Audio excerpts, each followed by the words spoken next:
morning, everyone. It's Saturday, which means it's time for yet another Salty Saturday morning. I am your host, Mr. Kadish. Get it right. And joining me today, as always, is my fantastic panel of nerds, starting with Dutch Butters. How you doing, Dutch? Hello, sir. Hello, guys. What's up, everybody? I'm here. I'm wide awake. Not really. And completely and utterly prepared and well-read for today's show. As always. No. As always. You're always the most prepared person on the panel, Dutch. I'm really interested in today's awesome topics. It's going to be a great time talking about them. Yes. So, yeah. And he's here. He's queer. He's our shield against all things intersectional. Brian from the Popcast. How you doing, Brian? Not bad, man. Not bad. Glad to be here. Glad to hang out with y'all. Glad to see Reaper again. Reaper. Yeah, we're excited to have our special guest, Reaper, coming all the way from across the pond. How you doing, Reaper? Yeah, I'm all right, thanks. Happy to talk about Zendaya. Fucking, like, God knows how many times. Yeah, exactly. She's in everything. She's literally in everything. She, right? She's Zendaya is a she, right? Yes. He, she, whatever. It doesn't matter. G. 2025 doesn't matter anymore. Don't matter. The only person who's been in more stuff is Pedro Pascal. Yeah. So. Oh God, he won't go away. Yeah. In fact, he's going to be the new James Bond. I don't know if you guys heard that or not. Yeah. And he won't even have an accent. And Zendaya is going to be Moneypenny. It's going to be awesome. Can't wait. Or that chick with the weird face from Game of Thrones that kills zombies. What's that one show? Oh yeah, The Last of Us. The Last of Us. Yeah, she's going to be Moneypenny. With her weird face and her giant little mouth and her tiny eye. I know, and her giant forehead. Her forehead is so thick she could probably deflect bullets. Yeah. What's her name? Bella Ramsey? Is that her name? Yeah. I want to go to the casting call for the dude who makes all the little gadgets. I want to be in the movie. Q. I want to be Q. Yeah, Fat Q. Yeah, but Q is just short for queer now. Yeah, it's just queer. I want to be Octopussy. That's well, okay. That's my goal. Yeah, Fat Q. That's me making the gadgets. For Q. Yes. Fat Q. Yeah. So unfortunately, go ahead. I was going to say this is a weird show. Yeah. I'm in a weird mood today. Unfortunately, Odin couldn't be here today because he ate too much pineapple pizza and his belly's feeling kind of off. So he won't be joining us today. And who knows where Tom Connors Jr. is? He's Odin's jet setting, world hopping, eating cereal as he normally does. But hopefully he's praying the pineapple away. I just had to say. Who eats pineapple on pizza? That's disgusting. You're disgusting. Get him out of here. Absolutely disgusting. What's the point? Pineapple on pizza. You ruin your pizza. You ruin it. Yeah, it's delicious. Sweet and savory with ranch dressing, guys. But pineapple, pepperoni, and ranch. That is the pizza right there. This is why you're Fat Q. I love that pizza. You're not exactly skinny there, bro. No, I'm not. Thanks to Nerdrotic, I recently discovered the joys of having pepperoni, pineapple, and jalapenos on pizza. That's pretty good. That's the sweet, spicy, and hot. Oh God, that's a good one. Yeah. Let's just put every flavor on the pizza. Call it a day. You sound like Joey from Friends, where he eats half a shepherd's pie and half a trifle. And he goes, "Ooh, ham goods, jelly goods, sugar goods." You know what I don't like is when pizza gets Californicated and it's like barbecue chicken pesto pizza. Oh, bullshit. I hate that. That's nonsense. California Pizza Kitchen ruined pizza. Okay? Yeah, CBK is the worst. Yeah, it's the worst. So I'm glad we agree on that, Brian. Like, hey, you want goat cheese on your pizza? No. What the fuck? No, please. What are you doing? What kind of cheese you want on pizza? The only cheese that belongs on pizza. Why are we having this stupid discussion? Goat cheese is delicious, man. Goat feta and like some yard greens on your pizza. Yeah, what kind of lettuce do you want on your pizza? None. No, what? None. What are you doing? And then when you ask them for like a regular pepperoni and cheese, they're like, well, we don't have mozzarella. We have organic Ovalini. Like, fucking stop. I'm leaving. This is stupid. Well, they sound like luxury problems where I'm from because a lot of the fast food places are fronts for human trafficking. It just says, would you like meat? it doesn't say pepperoni, it doesn't say sausage, it just says meat, which I can only assume is a bunch of refugees that didn't agree with them. Who've been ground up. Didn't they turn all the fish and chip places in London to hummus parlors? Isn't that basically, what's going on? Yeah, okay. But they're also fronts, so when it just says meat on the menu, it's got to be a bit of immigrant that you're eating. Wow. What kind of meat do you want? Oh my God. It just says meat. Just meat. It killed all of our problems. Like sounds like Tom Connors Jr. ordering at a restaurant. Meat. Like some meat, please. Or cereal, one of the two. Oh. Anyway, hopefully Tom will be here. But let's get going. So want to give a big shout out to our leaderboard here, which is Scotty Dub, still sitting pretty as our top super chatter and our top contributor, followed closely by Made You Say Butts and Mexican Iron Man, who is our most consistent donator. He might be late today, but he isn't here yet. So hopefully he shows up. And of course, our top gifters, Jillian H., Major Chai Chai, and Eric Winberg. Thank you guys so much for your support. Really appreciate you. And also, the goal for this stream is 10 new memberships. So if we can get 10 new memberships during the course of this stream, we will be happy campers. Speaking of being happy, the closer we can get to 25K subs before the end of the year, the better. So if you guys like the show, like the channel, like us, be sure to recommend them out to friends. And I like how the goal is now as close to 25K as we can get, not 25. Just try to get close to it. Okay. Around 25K. Around there, in the ballpark. 23,000. If we can just get to 21, that'd be fantastic. That'd be that'd be amazing. Yeah. I'm fine with that too. We'll have a pineapple pizza party. We'll invite Brian over. Exactly. Oh God. Next week, 19's good. 15's okay. Well, we're already there. 5. And coming from the guy who's almost at 100K subs. So we can get 5 new memberships this week. We're around there. That'd be great. So yeah. As someone who has 150,000 on my main channel, 100K is nothing. It doesn't do anything. It's just another milestone. I thought it was gonna be like this wondrous thing where you got this access to like this, special part of YouTube. Nope. Brian, you get those cool posters that you have on your wall behind you. Yeah, you get those. That's it. Yeah, and occasionally you get Terry Metalis inviting you over to his house. Yeah. No, Brian, you're a baller, dude. What are you I guess you're right on that, but you don't get any extra support from YouTube. I remember that first meeting I had with like my rep was some chick in the Philippines where you can hear chickens and roosters in the background.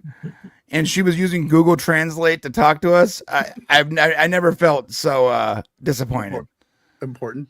Yeah. The lack of importance was the woman who's supposed to be my rep is this like you look at it SJW, she's an SJW, pink hair, nose piercings, everything. And she went, tell me your ethnicity. I'm like, I'm not falling for that trap. I know at least you spoke English, bro. Mine was literally speaking Tagalog, and she had to use Google Translate to communicate with me. It was the wildest. I recorded it. I have it somewhere. So it's crazy. And you can hear chickens in the background. It's crazy. Hey, when I pick my teeth, can you guys hear it? I'm just kind of wondering if that's not cool. Yes, it's the loudest teeth picking you've ever done. All right, good. So just checking. So if you guys like our show and want to be part of our community, be sure to head over to saltynerdiscord.com. We got lots of stuff going on over there. Dutch Butters, why don't you tell everyone what they can expect when they come and join the I hate it when you do that, but you can expect a little bit of talk about like what we're doing here right now about TV and movies and that kind of stuff. But mostly you can talk about playing video games and a lot of autistic shit from our nerds there that are really nitpicky and go into the details of, gun swagger and point millimeter things about scope projections and stuff. It's crazy. But we do have a lot of fun over there. Come join us. We got a lot of people, and just being nerds, man. That's what we're doing over there. It's a good time. Yeah. So, hyper nerds, sweaty nerds. You know what else is a lot of fun? Mephisto's movie reviews, which comes on right after the show is over. Mm-hmm. Our good friend of the show, Mephisto, does the Real McCoy podcast every Saturday, where he highlights a new movie that he actually likes, as opposed to us, which focus on what we hate. So, be sure to check him out. But before you go over to Mephisto, we have the Brain Show, which happens right after this show. Brian just has an adult diaper on. He just goes to the bathroom at his desk, goes right into the new show. I pee in a bucket. Brian, why don't you tell us what you guys are going to be talking about today?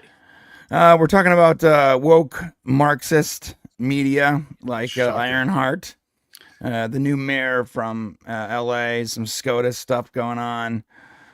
Pete Hegseth, I can't ever say this guy's last name. Yeah, that guy fighting for his job at the podium was really funny. The guy was having a mental breakdown. And I know he's in my camp or whatever, but Pete Hegseth, the Secretary of Defense. Yeah, he was like, "Oh, that guy's on the verge of being fired. Like any minute now, he's gonna be fired. He's leaked he's accidentally leaked multiple documents."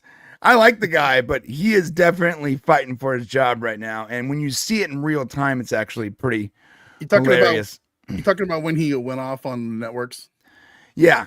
You're all a bunch of scumbags. You're a bunch of scumbags. President Trump is the best. I was like, all right, calm down, Pete. And what happens is behind closed doors right now, he is probably feeling the heat. And so when he goes out there, he's bringing his like cocaine riddled A game. And good for him. And just politics and Ironheart, essentially. Ironheart's insanely horrible. It's worse. Yeah, the worst thing I've ever seen. We're going to talk about that later on in today's show. But before we get going, I want to give a big shout out to Eric Winberg, who donated one Salty Nerd Podcast membership, as he does every week. Thank you so much, Eric Winberg. We appreciate you. Then we got Mark Daly for $20. Here comes Bond for modern audiences. Shitty Gatwa as Bond, Pedro as the villain, Ezra Miller as the first Bond, they, them. One big love triangle. Pedro stops his plan when Shitty says, "I just can't quit you." Yes. Reaper, do you have any stance on Shitty Gatwa? Shitty Gatwa. I'm glad he's gone from Doctor Who, but he's been replaced by Billy Piper, which is just... they don't even think about how that works. His companion has taken over from Doctor Who, and it's like, is it the companion? Is it a copy of the companion? Is he just a transsexual? I don't know. But he was the worst Doctor Who ever. He cried. I'm not joking. He cried every single episode about nothing.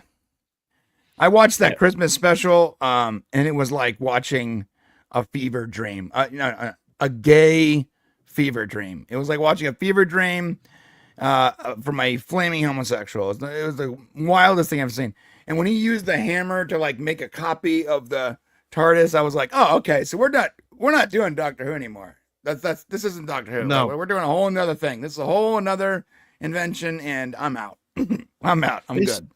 You can sum up the Christmas special as basically a fat woman eats a star, then explodes in the sky. Wild.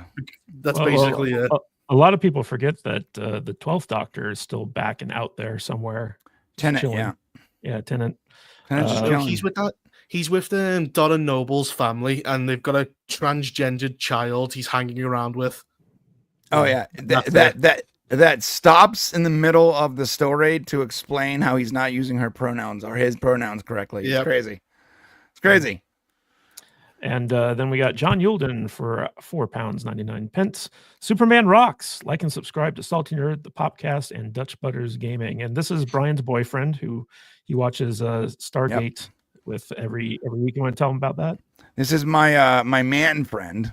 Okay, man friend. Please say it right. I thought I was your man friend. I have multiple man friends. This man friend I spend my Sunday afternoons with watching Stargate SG-1, and I spend it with a lot of other people. So John and I watch episodes of SG-1 every Sunday. I think it's 2 episodes, and we do this whole watch party thing where we stream the episode in Discord for free in full HD. And then we talk about it the entire time. And half the time we're just sort of making fun of things and like shooting the shit back and forth. While his friend is in the background getting spoiled the entire time, which is probably ruining his viewing experience, but it's a hell of a fun time. So do you guys hold hands while you're doing it? Yes. We actually hold our cockles. They exchange protein strands as they watch. That's right. No, but it's really fun. And watching old Stargate, like you realize really what we've lost over the last 20 years. Like, man, Stargate SG-1 was a hell of a show. And like back then they were making good TV, and now it's like super hit or miss. So well, did anyone see Section 31? The newest one? I refuse to watch that. The new movie? Yeah. Yeah. Like, yeah, That's not even Babylon Stargate. That's 5. Star Trek. That's Oh, yeah. that's not Star Trek. That's like some kind of modern Star Wars, and they just wrap it in the Star Trek logo. It's not as bad as I thought it was gonna be, but it's definitely not Star Trek. I haven't It's watched it. still horrendous. How bad did you think it was going to be? Because Well, it's still awful. Dude, it's not as bad as Discovery season 5. So at least the That's ship a wasn't low screaming bar. about its pronouns, dude. Like that actually happened in the last season of Discovery, Star Trek Discovery. The ship was mad and had to go to therapy because its pronoun it didn't know its proper pronouns. It was They had another pronoun lecture. What? So you know what? Me. The bar is so Excuse low. me. Like look, you want to watch Section 31? We're not going to talk about pronouns. Instantly, it's a better show. Instantly, it's better than modern day Star Trek. There's no dancing Klingons or pronouns. All right, I'll take it. Excuse me, Brian, Captain. The ship says it's a ma'am, not a him. So It's ma'am. I am not going to warp until you address me as my proper pronoun. what a shit show. It's a shit show. All right. So for those of you in the chat asking where Odin and Tom are, unfortunately, Odin had a family obligation. He couldn't join us today.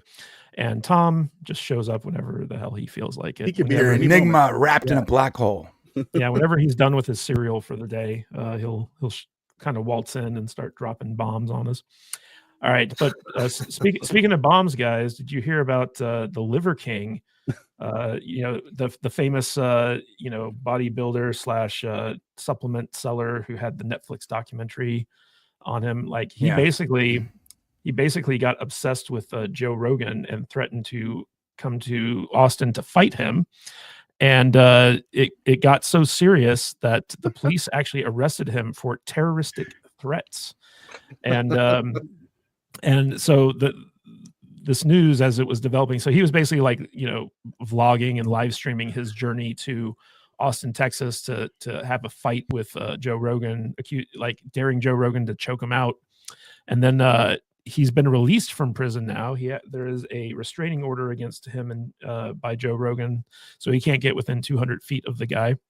But Liver King still insists that him and Joe Rogan should meet and have a confrontation, have a fight.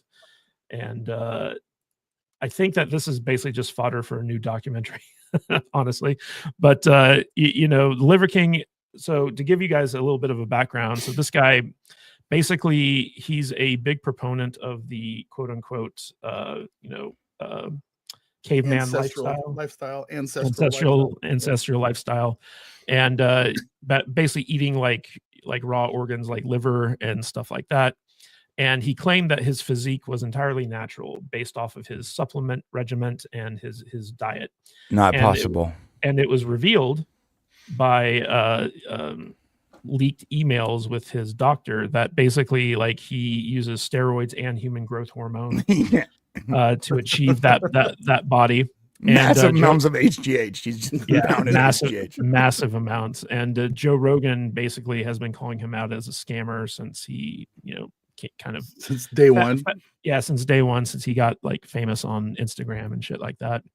And so a lot of people are saying that his business has taken a hit because of this, and now he's trying to, kind of like recover a little bit by calling Joe Rogan out publicly and doing these stunts and stuff like that. A lot of other people are saying that he's on meth and he just his brain's not working properly, and so like he's just going like totally aggro and crazy. Steroids and meth, great combination. Yeah. So I wanted to get your guys' take on this. Dutch Butters, what do you think about the Liver King going after Joe Rogan? I think the dude's a lunatic. He's just looking for some publicity. That's what I think. He's obviously overdosing on the crackhead stuff, on the meth and everything, and he's just losing it, man. He's losing it. He knows this is the behind the scenes of Dutch Butters little operation there. Yeah, my coffee and my water, dude. Yeah, did your cat hit the camera again? No, he's not. That's weird. I don't know how that did that. But anyway, no. He's a lunatic. He's a nutcase. Like you said, Rogan's been calling him out for a long time. Rogan, I love it when Rogan like has no issue calling people out for doing steroids and not being natural, especially when they say they're not. It's like he does it to The Rock too. It's like, oh, The Rock, he's there's no way he's not on the juice. He'll just flat out say that's it. Not 2 dozen eggs and working out every day. Trust me, man. I'll tell you that dude's pushing 60. That is not natural. Yeah. First off, no one gets that big on raw eggs and weightlifting. It's not. But he's right. He's always normally right about this kind of stuff, So, no, the Liver King is just he's trying to get subs. He's trying to get clicks and you get arrested, get the handcuffs put on you a couple times. Big deal. People love that shit, So, I mean, that's the kind of culture we live in. He's probably. I bet his subs have gone way up in the last week compared to what it had been doing previously. So yeah, he just bails out. So he gets arrested, gets it all on video, gets a bunch of free publicity, and then he bails out of jail, and no big deal. I'm gonna make a documentary about driving over to California and kicking Brian's ass here in a couple weeks. So it's gonna be a lot of fun. He's taking HGH, I tell you right now. You call me a fat fuck. I can't be fat. He's definitely on fucking HGH right now. He's taking HGH and pepperoni pizza with ranch. That motherfucker and a cold brew from Trader Joe's. Cold brew. The guy is not a natural physique. Okay, it requires much calories. Dutch OD'd on the California pizza kits, and now he's in. Oh yeah, CPK rage. CPK is going to come after us pretty soon because it fucking sucks. That's why it's worse. Yeah, that's the primal lifestyle. Just eating the California pizza. I don't want no arugula on my pizza. Okay, I don't want arugula or lettuce. I don't want anything green, please. What's funny though is like Joe Rogan is very open about like how he takes steroids and stuff like that for his physique and things of that nature. Like, I know. I take it. I do my steroid shot, then I get in the cold booth, the cold pod in the morning, and then I go work out in the gym with my comedian friends. Then I do 4 shows, and then I go to the UFC. Yeah, the dude's got to do all kinds of shit. So yeah, he's funny. I like it. Yeah, the guy's super honest. Yeah, Brian, the crazy thing is that Joe Rogan is like a legit black belt in multiple martial arts. Mm-hmm. The guy knows how to fight. He trains regularly. Do you think if the Liver King actually got within striking distance of him, do you think Joe Rogan would be able to take him? First off, what's this guy's real name? Because I'm not calling him the fucking Liver King. I'm 43 years old. Brian Johnson. Brian Johnson a fellow Brian. would get his ass beat by Joe Rogan. Have you ever heard that term, Hollywood muscle, show muscle? Like the guy he didn't build that muscle over decades of hard work, throwing tires around and, working out in the mud with ropes and shit. No, the guy, most of it's manufactured. When you manufacture muscle like that, that muscle is not as effective as actual hardened lifetime muscle. And you have someone like Joe Rogan who also takes steroids, but he's been working out his entire life doing martial arts, jujitsu, things that require hardened physical labor. And I think Joe Rogan would just demolish that dude. Have you ever watched? He'd turn him into a weird HGH pretzel. Have you ever watched the videos of Joe working out where he's like doing bag work with his kicks and everything? Oh yeah, no, his hands are lightning fast. Yeah, he's a legit fighter. No, he's the real deal, dude. And yeah, again, Liver King, all that muscle was Brian Johnson. All that muscle was built on steroids. It's all show. It's all Hollywood muscle. It doesn't actually do anything. It's not actually effective. Well, I mean, if you sorry, go on. I was just gonna say, if you watch the Netflix documentary on this guy, like he does do a lot of like survivalist type stuff. Like it's not just show muscle. Like the guy is actually very active and he's a big gun nut, big 2A guy, So I mean, maybe if you brought a gun, he can beat Joe Rogan. Well, isn't that why he got arrested? But you know what? My 13-year-old, if she brought her a gun, she could beat Joe Rogan too. So yeah, the great equalizer is the 2A. But I think heads up, like these dudes heads up. And maybe he's a survivalist or whatever. I don't know. I don't really care. I do know, though, that he is practically OD'd on HGH and steroids. And when you build muscle that fast, that quickly, it's just not as effective as hardened lifetime muscle. That's why you have like those old grandpas, those like 68-year-old dudes who like beat like these roided out bodybuilders in arm wrestling. And they're just like a regular dude that just happens to be gardening his whole life, because they have like hardened, effective muscle. There's it's a like thing, tethered to their body. Brian. There's a thing called farmer strong, dude, and that's Strong. Yeah, these guys have been lifting bales of hay and their bones are physically Yeah. harder. Like they've done research. These people that have worked their entire life in like the field, like their bones are actually harder. The muscles are tied with more strands to their body. Like they're just specimens, and you just don't see it all. You just see like a regular dude. Next thing you know, he's like lifting an entire hay barrel, whatever they're called, and pulling down a steer by his horns, like, and then you have someone like Brian Johnson, aka Liver King, who spends some time outside, and then the second it gets a little too cold, he turns the cameras off and goes back inside. Like the guy's a poser, dude. Possibly. Reaper, how did he get 1 million followers thinking that fucking eating raw liver, besides giving you salmonella, is going to make you roided up and strong? How did you trick that many retards into doing it?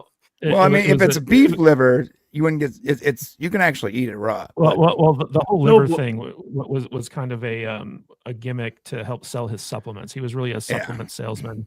That's the thing that people kind of latched onto. But it was mostly just like like this weird guy with a beard and this like gigantic body who eats raw liver, and then they're like, oh, what's this guy up to? He's interesting.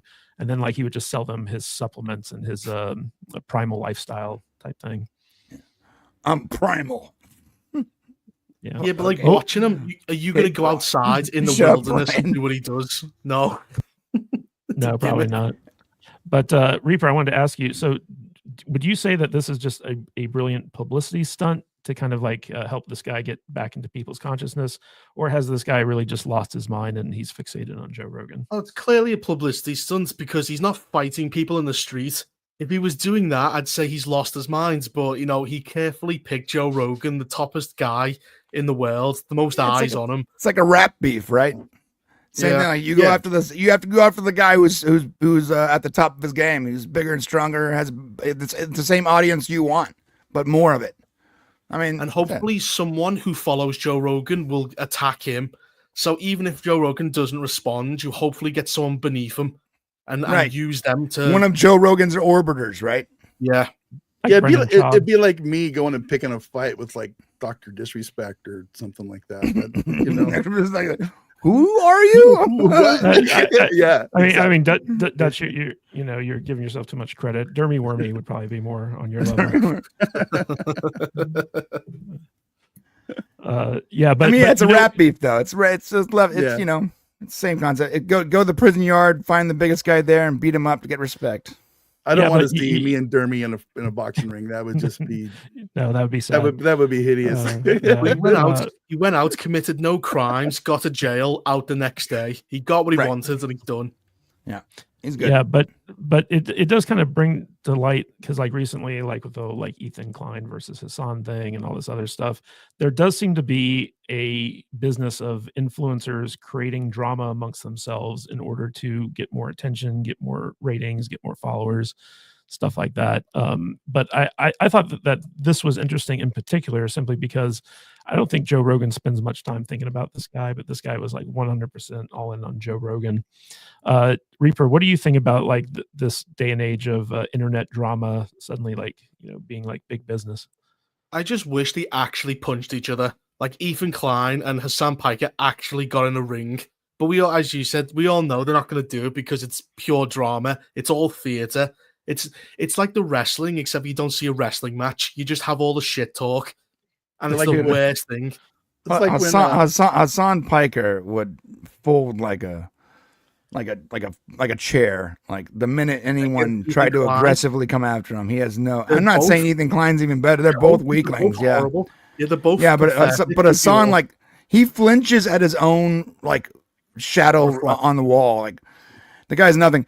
Although the Ethan Klein stuff, where he copywritten, he copyrighted. He set a trap. He set a trap. I don't like Ethan Klein. I think he's a douchebag. But dude, that was expert level trolling. I mean, he got him, dude, got him good. Well, it was funny because like he went after it's kind of similar to Israel's strategy, where like they went after the what do you call it, like the proxies first, Right. get rid of like the base, and then like once the base is destroyed, they go after the primary target. And you know what's funny about the whole like Ethan Klein Hassan thing is like politically like they're aligned. It's just that Hassan supports terrorism and the death of the Jewish people, and Ethan doesn't. Right. And, like on every other thing, they're like yeah, bro, yeah, we agree. On everything, everything else, they're good. But he's like, I'm going to draw the line at the death of an entire race of people. I'm just gonna. At least Ethan knows enough not to do that because his wife is Jewish, right, or something like that. Well, they're both Jewish. Maybe the Liver King should have gone after some of Joe Rogan's proxies first. It's like go after Shane Gillis first. Yeah. And then go after Ari or something. Shane Gillis wouldn't draw the eyes. The whole point is you go after Joe Rogan and then you hope someone like Shane Gillis says "fuck you" to him, and then that's how you start a beef. Yeah, you go after him. You lay the trap. And it's orbiter. Yeah, it's a trap for the I love orbiter to come and say something. He should have gone after like Tony Hinchcliffe first or something. That would have been a fight. That would have been a good fight. He had to pull a Klein. Do something that's going to get all of Joe Rogan's supporters like in there, and then he can like take them all out. He should have gone Joe Rogan's isolated. He should have gone to Kill Tony and put his name in the hat, got drawn out, and then challenged Rogan to a fight on stage on Kill Tony. That's what he should have done. Well, he hates Joe Rogan. He wouldn't actually take part in it because Joe Rogan destroyed his career. So I don't think he'd go on Kill Tony and like be made fun of. I think in the moment he'd run over and try and attack him. Yeah. So I'm going to get arrested. So I don't think he would. Yeah, it'd probably be more like an Instagram influencer than an actual like comedian or someone like that. Maybe a YouTuber, someone. But guys, you know whose career is in deep trouble is Rachel Zegler's. Oh Lord! But there's a rumor going around that Rachel Zegler is going to be cast in the leading role of Maria in The Sound of Music, a role made popular by Julie Andrews. And what's funny about this is that this character is based on a real person. So like they would be race swapping an actual historical figure, which I guess like doesn't really matter to people because right now she's playing Evita on I want to say off Broadway or Broadway or something like that in the stage presentation of Evita. And what's happened since basically Disney's Snow White flopped and she made a big deal about like ignoring like all like the PR recommendations from Disney and stuff like that, and basically creating a lot of bad publicity for the movie and having it tank, is that she's returned to the stage to kind of rehab her image. And she was in Romeo and Juliet stage version, and then she went on to Evita, which is getting a lot of critical praise, for her performance and her singing and stuff like that. And so this rumor dropped that she's going to be, her next big project is going to be The Sound of Music. But what they failed to tell you is that The Sound of Music is going to be a theatrical presentation as opposed to a movie remake by Disney again. But people are still like, not liking Rachel Zegler for some reason. Who knows? But Reaper, wanted to ask you, like, what do you think about the possibility of Rachel Zegler replacing Julie Andrews in The Sound of Music? And do you think that there's any way she could actually rehab her image right at this point? No, her image is fucked because she's horrible. She single-handedly destroyed the Snow White movie. Her jaw, when you look at her, seems to move independently from the rest of her face. She's a horrible human being. Her singing, which is her only kind of skill, is not really that good. And then you also got to think about The Sound of Music is set in Austria, 1930s Austria, and you're going to be the only brown person there. It's so every level of it is absolutely idiotic. She's unlikable. They're going to make sure there's not going to be a camera or a microphone stuck in her face during the whole press tour. Because the more she opens her mouth, the more she creates the movie. Does it matter to you guys that this is a play, not a movie? Does that matter? Play, yeah. It's still stupid though, because in the historical time period, it's like 1938 Austria. Look at Austria now. I don't see that many brown people in Austria. No.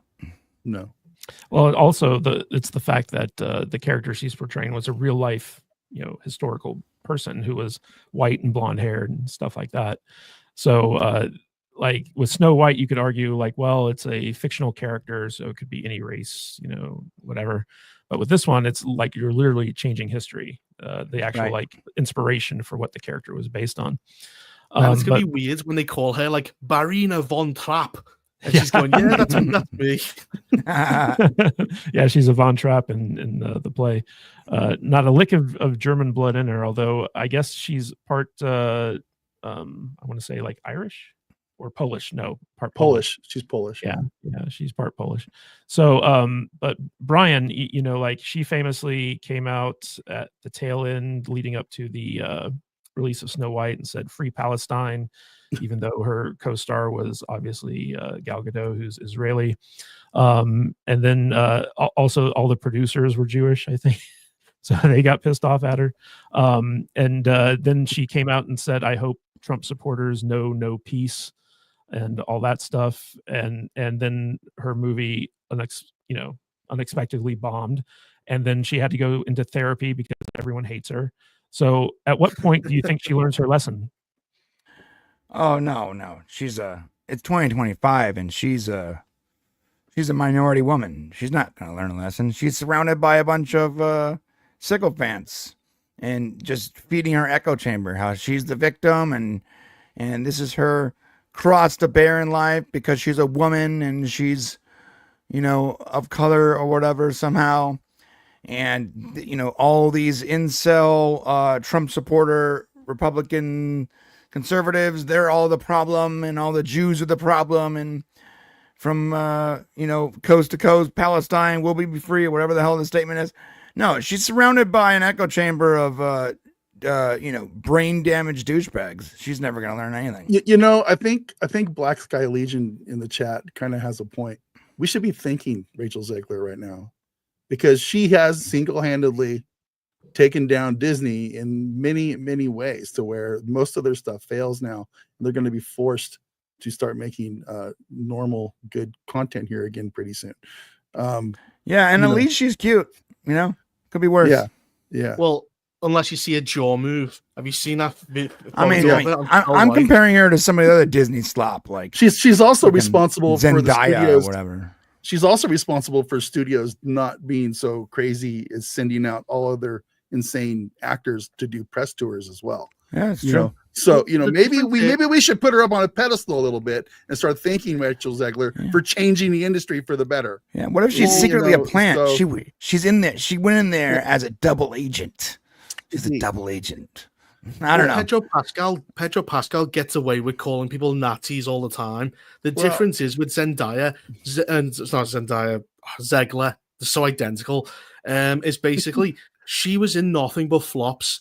She was in the West Side Story with no English, so nobody who was English could watch it, which is really stupid. She was in Hunger Games prequel, which no one watched. She was in nothing but failure after failure. So she got the weird arrogance to think that she could say everything.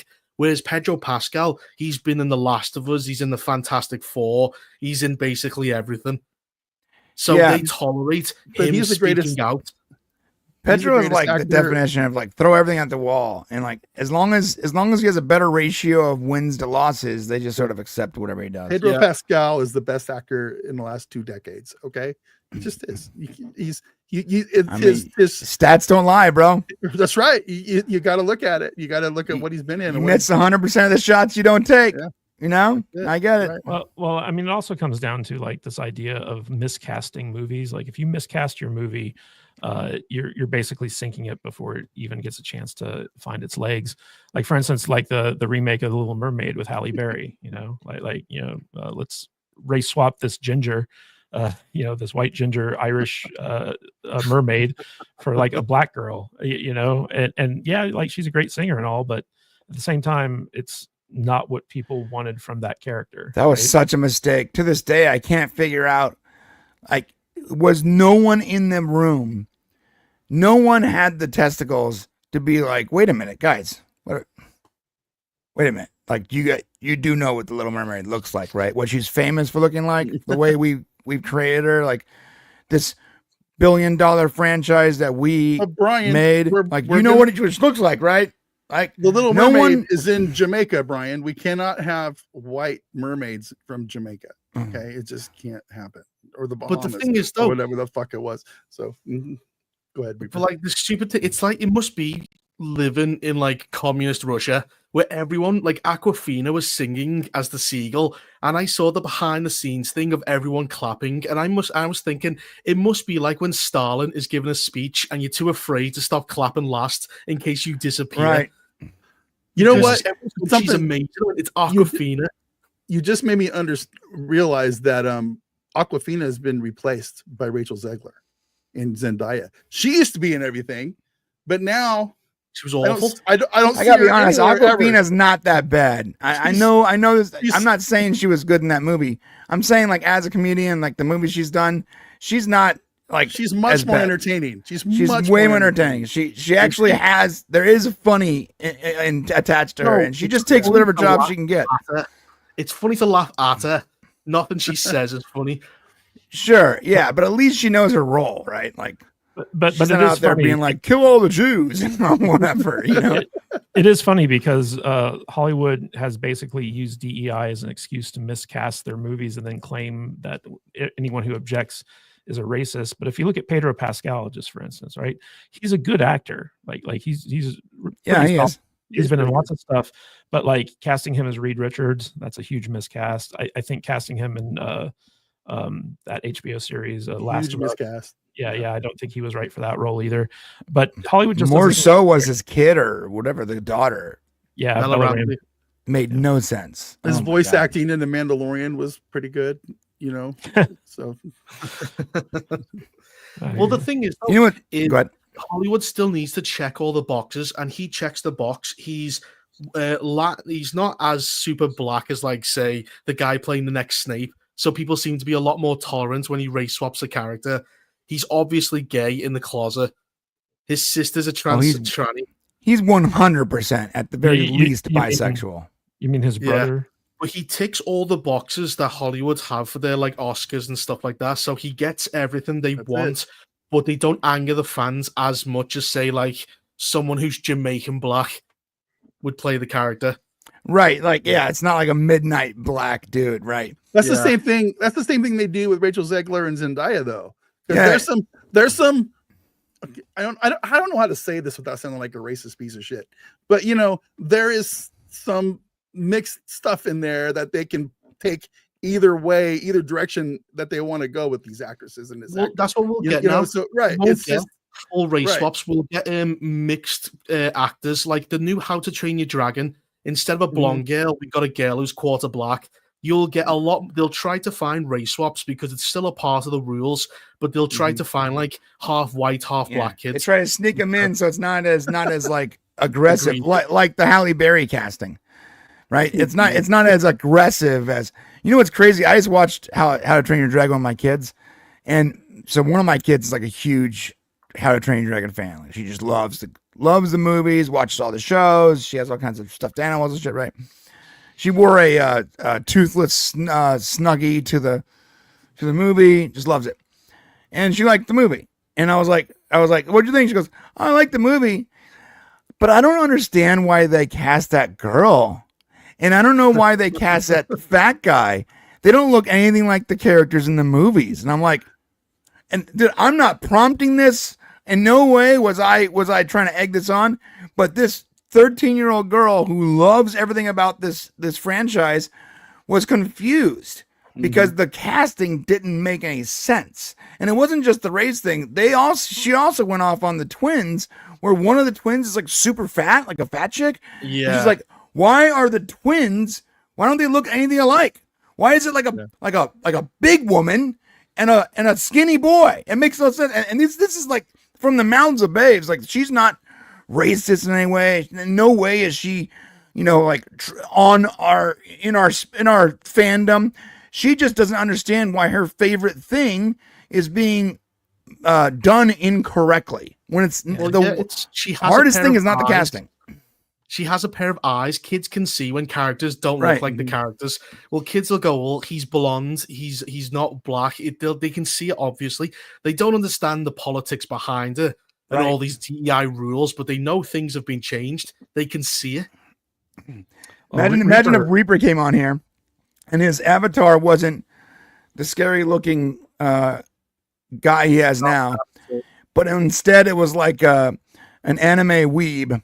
And instead of a British accent, he was talking with, konnichiwa. He wouldn't be Reaper. Maybe the name would still say Reaper, but nothing about it would say this is the same person I'm talking to. It wouldn't work. Reaper, I want to get your take on this since we're talking about miscasting as well. So Percy Jackson and the Olympians famously recast the female character in there with like a black girl. And then the latest Harry Potter thing cast Hermione as a black girl and Snape as a black man. So, and then famously Doctor Who, with Shidigatwa, like is the first black doctor, like whatever. Like, what the hell are these people thinking, do you think? Well, as I said before, it's still a part of the rules. Like, a lot of them have to have a certain amount of minorities behind the camera, on the camera, and certain storylines actually about like oppression. Like, some of them have to be gay characters. Some of them have to be like women characters who face sexism in various ways. But the problem, it's actually a part of the law now. So even if they do want to pull back, you can't. You have to have these characters in your show.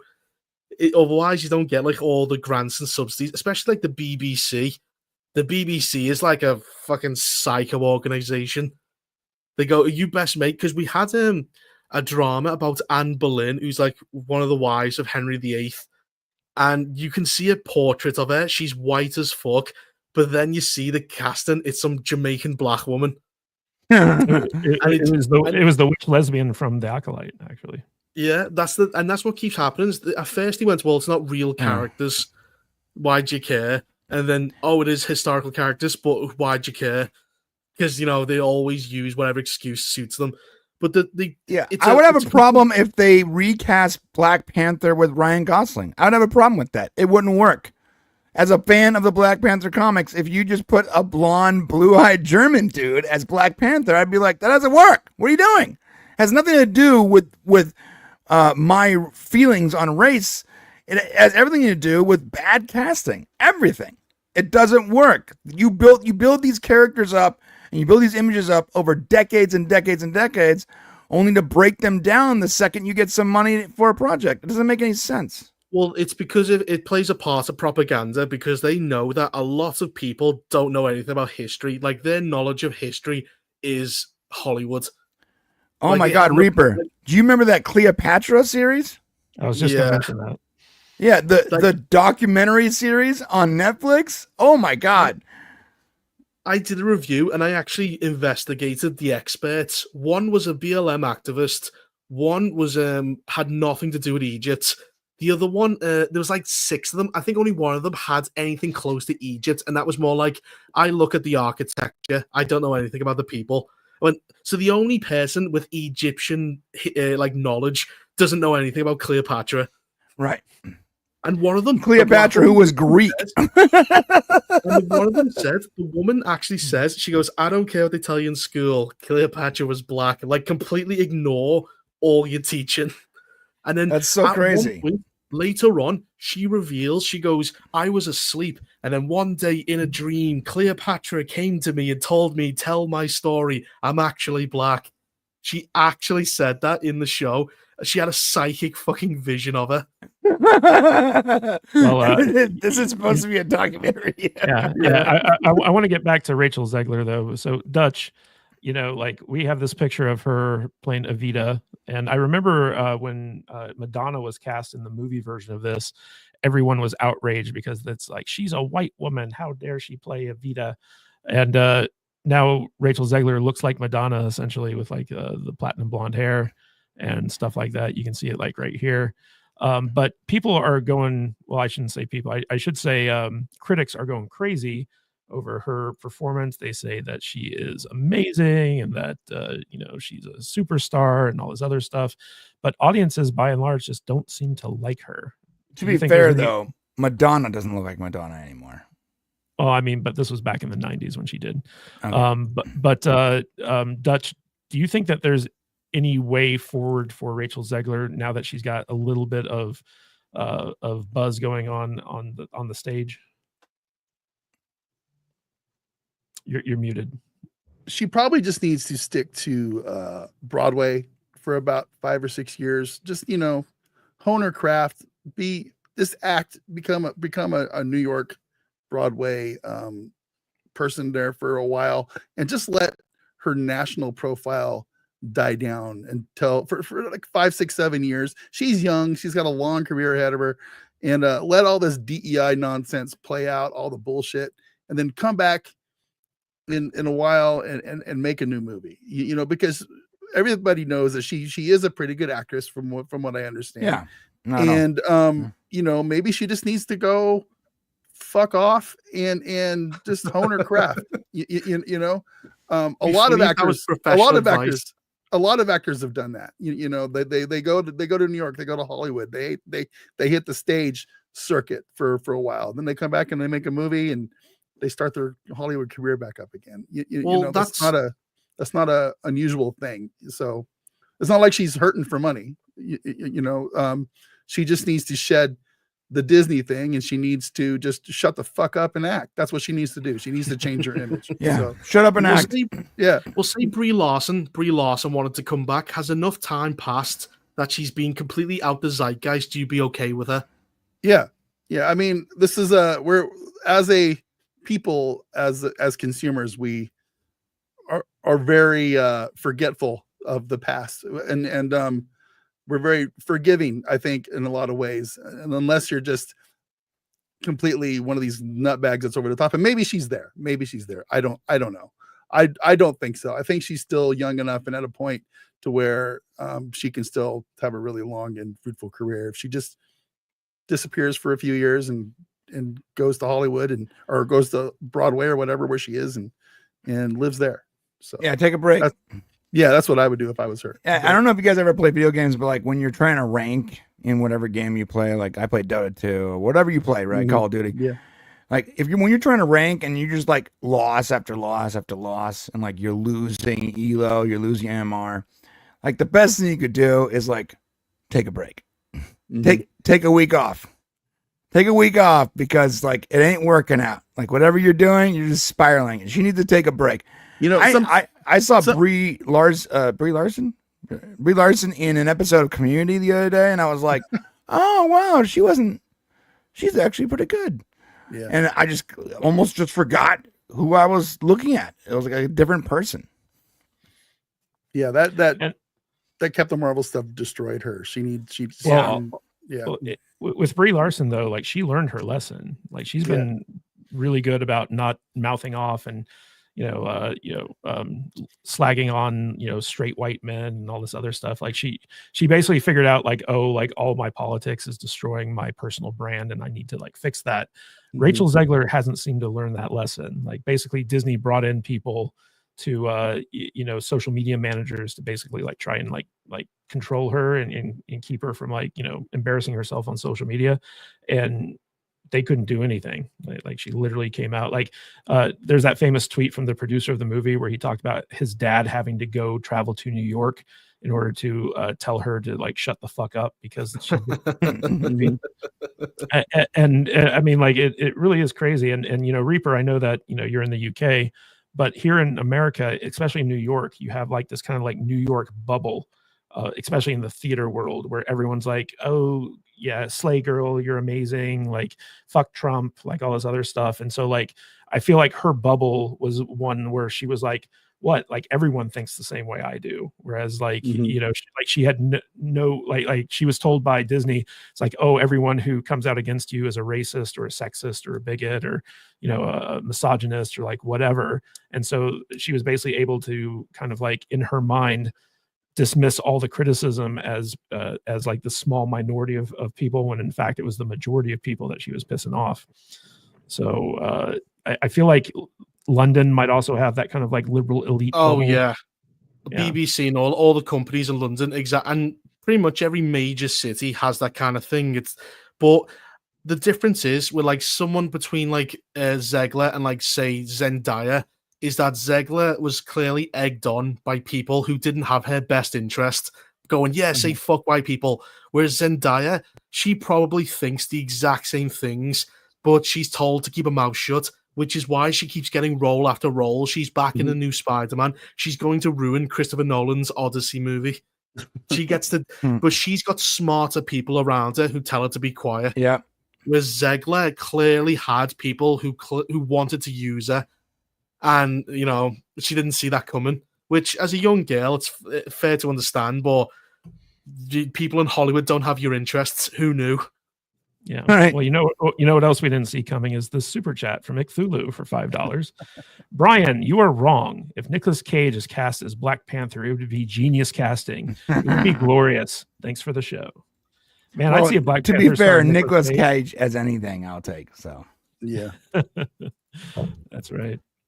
All right, guys. So let's talk a little bit about Denis Villeneuve, as the new James Bond director. So, in fact, just last week we were talking about, this idea that Aaron Pierre is going to be cast as the new James Bond. But we said like, oh, they haven't even chosen a director. And we talked about the 5 kind of like directors that they had to choose from. Well, it turns out Denis Villeneuve, the guy who everyone thought was the least likely to be chosen as the new Bond director, got the part.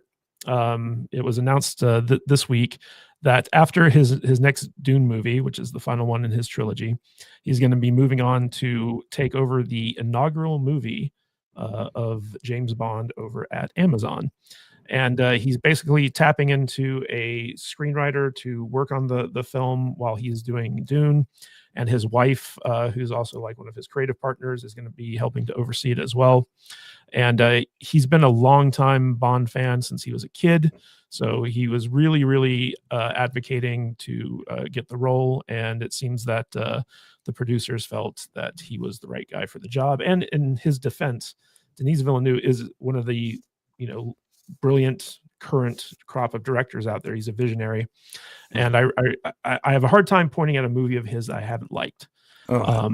So, and I know that I'm, like not up on my hill alone on that. But one of the interesting things here is that it was revealed one of the reasons why Christopher Nolan didn't take the role of the director of James Bond and Denis Villeneuve did was that basically Amazon said that you can't have Final Cut and basically you can't be a producer on all future Bond movies. So, like the movies you work on, you get a say in. If you're not working on the movie, you don't get any money off of it and you don't get any say in it. And to someone like Christopher Nolan, he was like, that's too much. Like I want Final Cut and I want to, put my producing stamp on all the movies. But Villeneuve was like, cool, that's fine with me. So like that was one of the reasons why he was picked. But just knowing Villeneuve, we're going to be getting a radically different Bond than what we've seen before in the past. Reaper, what's your take on Denis Villeneuve taking over James Bond for his inaugural Amazon appearance? Well, like you said, I've enjoyed every one of his movies. I don't see a bad one. The only, he's done Prisoners, he's done Dune, he's done really good stuff. The only thing I'd say is, and Blade Runner 2049, the only thing, I haven't seen him do a fast action paced kind of blockbuster. That's the one thing I've never really seen him do. And I don't know, as we said before, if Aaron Pierre's going to be the new Bond, that's not really a good sign. Well, do you think he's actually going to cast Aaron Pierre? Because that was just a rumor. Well, it's whether or not he can, because as Amazon seems to be putting their foot forward and say these are the conditions you have to have. And they also have the rules. Like if they want Bond to have an Academy Award, they have to have a certain amount of the cast look a certain way. So Denis Villeneuve, very good director. Again, I haven't seen him do anything. And when he says, I'm a lifelong Bond fan, you don't really know if you can trust that, because every time a new director joins a project, like James Gunn, he goes, I'm a lifelong Superman fan. No, you weren't. I know you weren't. So again, I think he'll be great. I think he'll do a decent job. I just don't know if he'll be fast-paced and have the stuff that Bond actually requires. Yeah, looking at this article, I'm sorry, Matt, I don't mean to interrupt you, but I wanted to read this quote from this article. It says, some of my earliest movie-going memories are connected to 007. I grew up watching James Bond films with my father. Ever since Dr. No with Sean Connery, I'm a diehard Bond fan. To me, he's sacred territory. Now, to me, that means he's going to be, he's going to cast a normal person, not a normal person, but he's going to stick with the character. He's going to stick with the character of what we all know and love about what James Bond's supposed to be. And he doesn't have final cut. That's the thing as well. Yeah. So whatever his intentions are, Amazon could come in and ruin it. Well, he does have producer Amy Pascal in his corner, and she's the former head of Sony Pictures and the producer of all the Spider-Man movies since then, like Into the Spider-Verse and stuff like that. But Reaper, if Denis Villeneuve is does have a say in the casting of James Bond, who do you think he's most likely to cast? Will he cast a British actor as tradition? I don't know, because he'll probably go for someone slightly younger. I was seeing Aaron Taylor Johnson, but I don't think so. Actually, I think he's a bit too old now. I have no idea who cast, because he goes quite left field with some of his things. I have no idea. What are the odds on Timothée Chalamet becoming? Oh God, too skinny. I think I hope not. Is Cavill still in the running? So I still would like to see that. And he's too old. I think Aaron Taylor Johnson would be a good choice too. So I don't know, or maybe a brand new no name guy that nobody has heard or seen of yet. I mean, who knows? It'd be all right. Well, Aaron Pierre is cheap because he's just coming out and he'll be desperate to sign everything to be a big name, and there's clearly a big push behind him. But again, Black Bond going forwards, that's a risk, which I suppose is why you get Denis Villeneuve, whatever his name is. I can't speak French. It's the reason why you get him on, because you go, all right, if we are going to do a Black Bond, it's clearly going to get a lot of backlash. We need to have a really competent director, and he really is good at his job. Yeah, so I just don't see it. I don't see it happening. I'm sorry, I just don't. I feel like when you have this level of director handling your movie, he gets a big say in who's cast. I hope so. Or he might be fine with it. He's fine with Timothée Chalamet. I'm just waiting for Zendaya to be announced as Moneypenny at this point, because we know Villeneuve loves himself some Zendaya. I just don't think a Black Bond. It doesn't matter who they would cast. James Bond is a white British dude. That's it. That's the bottom line. Black Bond is not going to cut it. Give him another 00 number and make the adventures of the Reaper, Secret Service. I want to ask you: Are there still white British dudes? Like they all seem Muslim nowadays. We're dying out. There's a few of us left in enclaves, but I say the point with Black Bond is you also got to think about the international market, because Chinese people, if you see the Black Panther poster, they don't really like black people. They see an English product. They want to see an English man on the front, and that's going to kill a lot of the Asian market, which Bond usually does better internationally. That's usually where it gets a bulk of its money. Mm-hmm. So I don't think. What are the odds that they could cast a Muslim actor as Bond? No, that's not happening. No way. So? Nobody wants to see Muslim Bond. Even like black people, white people, I don't think any race wants to see that. Not to be like racist rating, but I'm just saying, like, I generally think that would kill it more than anything. It's possible. Brian from the Popcast. Hey, what's your take on Villeneuve taking over Bond? I hate it. I hate that director. I hate his style. I hate his whole vibe. He sucks. Wow. and I wouldn't be surprised at all if Zendaya isn't in this film, because of course she would be. Although I'll say, if they cast Idris Elba as Bond, I wouldn't complain. I'd be like, you know what? All right, British guy, close enough. But then he's not Bond. He's just Idris Elba. Right. Yeah. He's Idris Elba. You're right, 100%. I don't look. This is what I need from James Bond. I need a masculine character. I need James Bond to be a man and with manly tendencies. Bit of a misogynist. a little bit of misogyny, a little bit of devil may care attitude. I need him to be competent and dangerous. I need him to be a dangerous masculine figure with competence and cool, collected, Suave. suave. That's what I need. I need that from James Bond. And what I don't, and what I need in a James Bond movie is action. I need action. I need intrigue. I need a spy thriller with a suave, devil may care, masculine, dangerous badass. That's what I need. What I think I'll get from Denis Villeneuve is 37 minutes of boring slow motion shaky cam establishing shots. That's what I think I'll get. He does do that very well. Sure he does, but that's not what I want in James Bond. That's not Bond. That's not Bond. So yeah, look, I would rather have, in a perfect world, James Bond is Henry Cavill.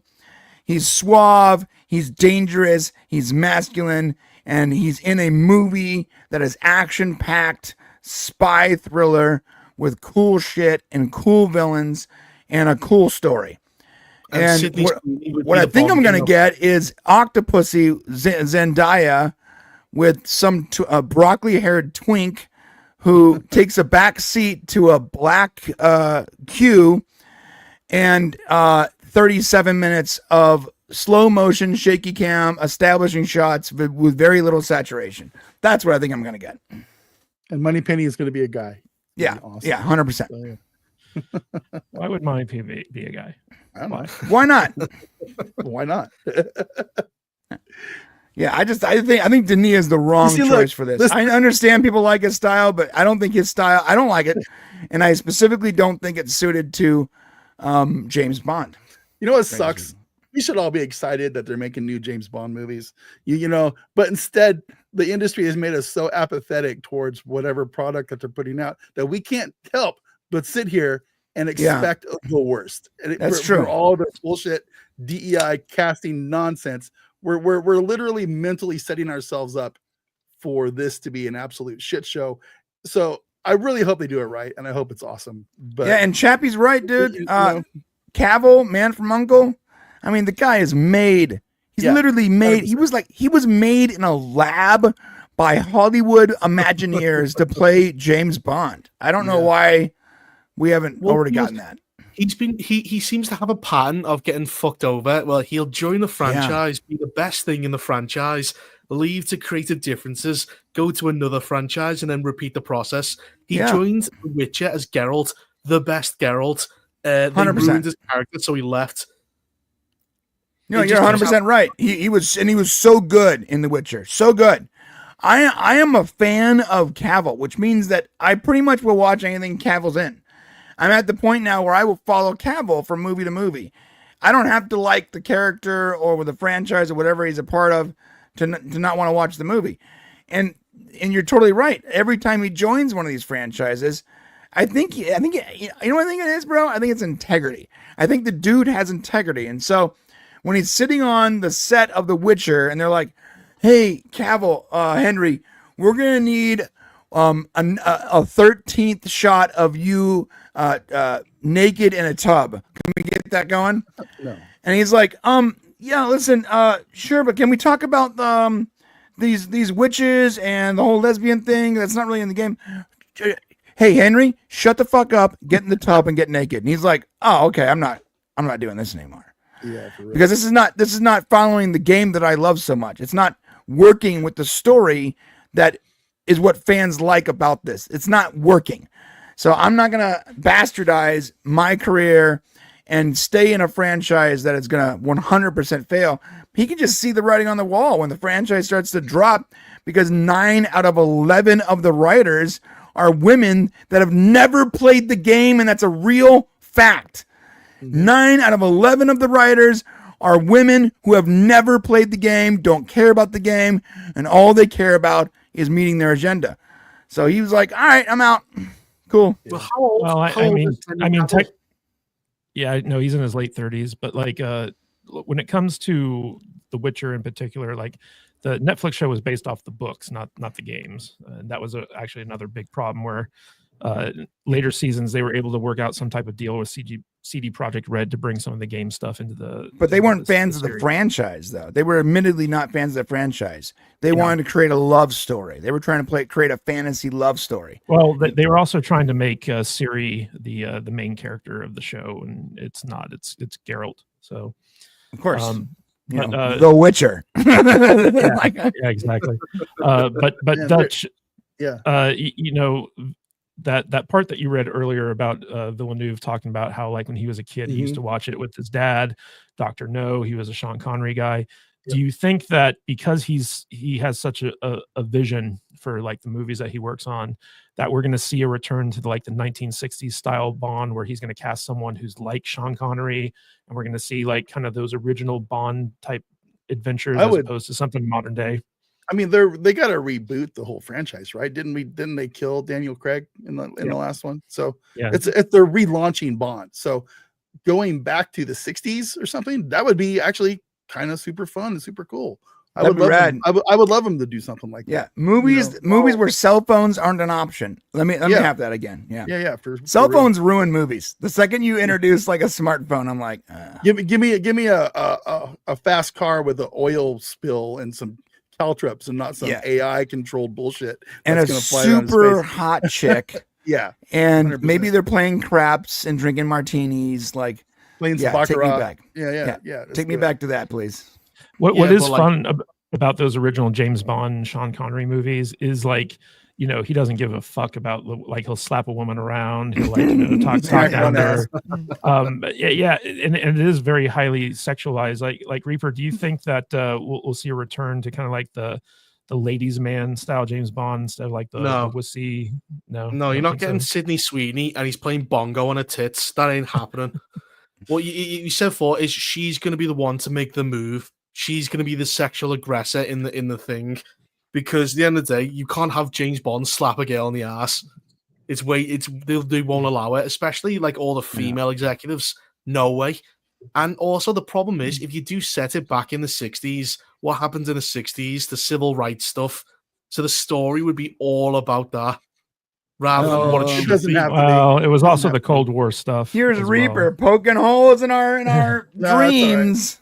I would love the 60s. The 60s aesthetic, Cold War Europe would be awesome. Yeah. But we know we're not going to get that. They won't give us what we want. No, you're 100% right. Making a period piece makes it more expensive as well. But at the same time, it's like, this is going to be Amazon's flagship theatrical tentpole, right? Are they spending like $1 billion on movies in that year? They are. Yeah, exactly. So, but $1 billion doesn't mean it's going to look good. I mean, look at Rings of Power. It's $1 billion, and everyone's wearing like rags.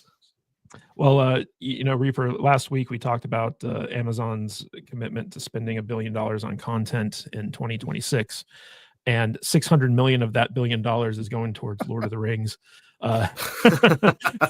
So basically they have 400 million to spend on theatrical releases.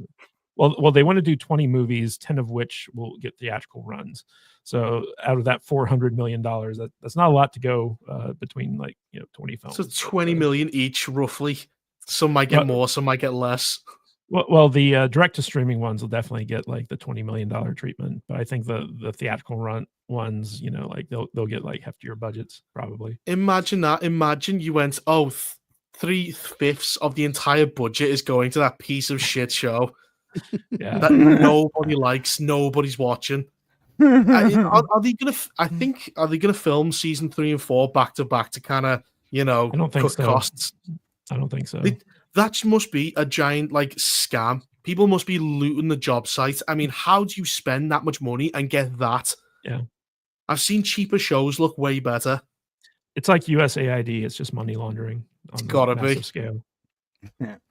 Like they're wearing rags. Like you look at the original Lord of the Rings, they've got dungarees, they've got spandex, they've got like 50 layers of clothes. This one, it's a bed sheet with a hole cut out of it where your head goes. They're like those Halloween stores, Spirit Halloween costumes. Yeah, they just stocked up. They're it's like when you go to Easter play at church 25 years ago, where it's just a curtain that they stuck a hole in, and it's just rags. There you go. Yeah, I don't know where the budget, like it's certainly the budget is never actually appearing on screen anymore. When they go, we spent $1 billion on this, and you look at it, you're like, where did that money go? Like, is it all like the CGI? Is that where all the money went? Brian, what's interesting about this is that, so like Amazon fully plans to spin off James Bond into its own cinematic universe. So they're going to have TV shows. They're going to have like spin-off films, kind of like how John Wick is doing things. But it all kind of comes down to this first movie to set like the stage and the tone. So when it comes to like this movie, the big question then becomes, okay, is Denis Villeneuve going to be involved in, the TV show spinoff, going to be involved in like, spinoff films and stuff like that? Is he going to have like a creative hand in those? Or is Amazon just going to go run with those like independent of his feedback? Yeah, I don't. If he's a team player, they might bring it back for another one. But as you said, the executive producer. How much was Matt Reeves a part of the Penguin stuff? He was a producer on it, so like he definitely had like feedback. So in order for it to be really like successful the way the Penguin was, like if Denis is part, like if Denis, if they're smart, they'll make Denis, the sort of Kevin Feige of James Bond for his run, But again, I don't really care because I don't like Denis. So isn't he? Didn't Amazon say no producer credit? That's when they rejected Nolan. No producer credit on movies that he's not directly involved in. So if he's not directing the movie, he doesn't get a producer credit. So it sounds like if they do TV shows and spin-offs, he's not going to be involved. They might talk to him, but he'll have like no power, no say. But what's interesting is that, so when he was doing Dune, they announced the Sisterhood of Dune thing for HBO. And it was supposed to be a similar situation with Matt Reeves and the Penguin, where he basically oversaw the production and gave like creative input and stuff like that. But at a certain point, Denis just got so busy that he was like, I have no interest in dealing with the TV show. And so like it still has like the same visual aesthetics as his Dune, but like he had like no input on it like whatsoever. So it might be a similar thing with this, where like he sets the time period, the stage, like the characters, and then Amazon runs off with like other creatives to handle like the spinoffs and the TV shows and stuff like that. One thing Amazon does is waste money, because has anyone seen Citadel? Oh god. The second most expensive show, and it is horrendous. And that's the thing is, even the beauty of Priyanka couldn't save that show for me. Yeah, but she is super hot. The thing about Citadel is like they shot an entire season that was so bad they had to go back and reshoot it.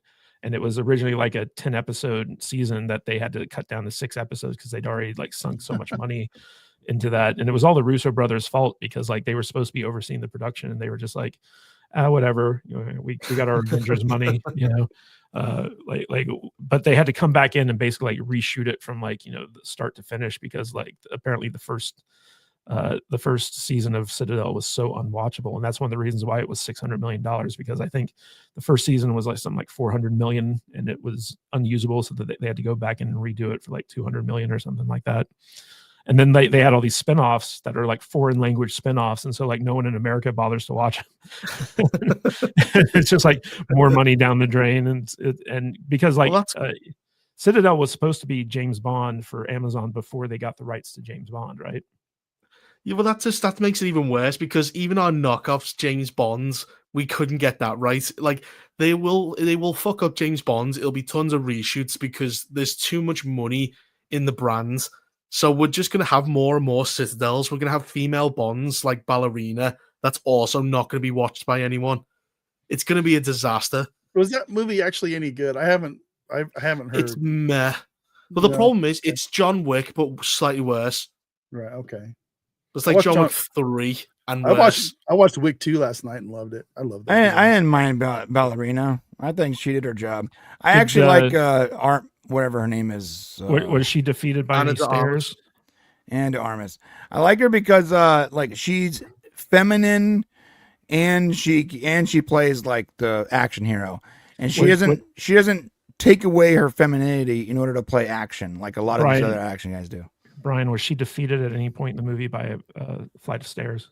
I don't think. No, she wasn't. Okay, it wasn't a bad movie at all. They just, you know what the problem was? They included Wick. It sort of confused me. I thought, I was like, isn't this guy dead? Yeah, it's between like 3 and 4. 3 and 4, yeah. But like, you have to be told that before you see the movie if you want to know it. Dutch, one of the big things about James Bond is the video games that have spawned from the franchise. Like you have famously GoldenEye, and stuff like that. And I know that Amazon, a big part of Amazon's strategy in spinning off it into a cinematic universe of Bond, is to try to recapture that era of GoldenEye where they're putting out James Bond games. Do you think that there are any James Bond games that could come of this? That I mean, if they play, GoldenEye's got such a huge following from back in the day. I'm sure that if they remade it, it would be a pretty big hit, or maybe not. Maybe people will just still want that nostalgia from playing that game. But yeah, I don't know. I think there's movie-based video games are generally not great, that I've always ever experienced. But it's like if they're gonna make a whole new James Bond franchise, then yeah, the video game part was definitely gonna have to be a part of it. So video games, comic books, movies, TV shows, who knows? I mean, well, Amazon Game Studios has tried to get their foot in the door with like the MMOs and stuff like that, and they've never really had like a big IP to play with until now. Yeah, I don't know. It'd be interesting. I don't know how what exactly kind of a game it would be, but it'd definitely be kind of cool to see what they can do. It's too early. It's too early to talk about it, really. So I'd love to play a good old fashioned GoldenEye session, though, man. Yeah. What's the like the 4 screens? Yeah. I never liked the 4 screens. I always could never remember which square was mine. And I was playing one square and actually playing on another. It's like, why won't my guy move? God damn it! Oh my god, bro! But if you look, but there's nothing better than eating pizza, hanging with your boys, and playing GoldenEye. As long as it's got arugula on it, right? Arugula pizza. So, no, what the hell? Pineapple. Go ahead, Reaper. Sorry, we interrupt you. I was saying that like the newest James Bond game coming out, it's like already it looks kind of bad with the whole. We've got a black money penny. We've got an Indian, some gay Q guy. It's like, video game. Wasn't that Q stands for queer? The Daniel Craig era. Well, M is now Indian woman, so that's a new one. M for Muslim. It's so weird because like I started off the Daniel Craig stuff liking it, and like every movie for me slowly I became less and less interested. Yeah. And I realize it's because the movies started off sort of James Bond. It had James Bond style, it had the James Bond look, it had some of the James Bond elements, but slowly became less and less James Bond to the point where I'm like, well, now I'm just watching a generic movie with Daniel Craig, and I'm not a Daniel Craig fan per se, so I'm out. Well, it went from James Bond to Jason Bourne. There was no suave, there's no casinos, there's no nice cars, there's like an identity to Bonds. He just became generic action flick with shaky cam. That's true, yeah. Shaky cam and the shaky cam. Oh god.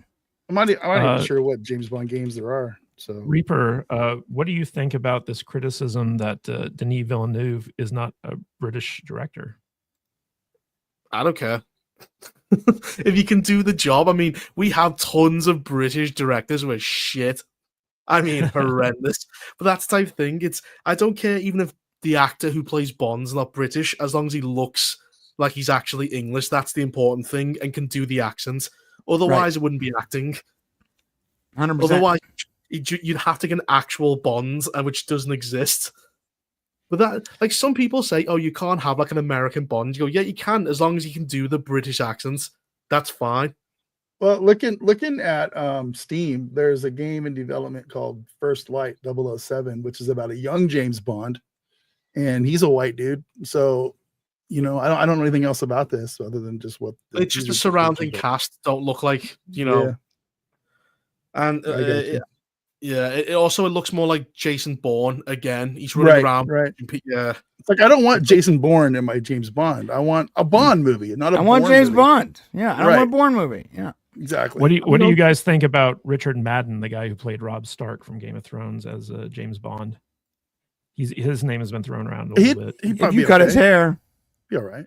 I don't know if he could do Suave though, because he was in Citadel and he was terrible in that. But then that was because it was a disaster. So I don't know.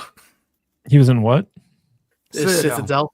But that was a disaster. Oh yeah, Citadel. Yeah. It's hard to judge him when that was such a train wreck. Yeah, I say we go full on American. Just put the guy from Reacher, Richardson. Put him as James Bond. And let's just stop trying to make James Bond. Let's just do like James Bond-esque. He's like, "Oh, hello, governor. I'm gonna punch you in the face." Yeah, let him do a really bad British accent. Yeah, a really bad one. Yeah, like a Cockney accent. Yeah, when it's shaken, not stirred. Yeah. Oh, Brian, if only Amazon had hired you to direct this movie. Have him talk like Ozzy. He can't even say a word he says the entire movie, but he just punches everyone. Okay, Sharon! Loses all of his money at the blackjack table. He's broke. Starts getting angry. All right, guys. So we got this super chat for $5 from Chappie. Is it too much to ask for a period piece Bond movie in the style of Man from U.N.C.L.E. with Henry Cavill? Yes, apparently it is too much to ask, Chappie, unfortunately.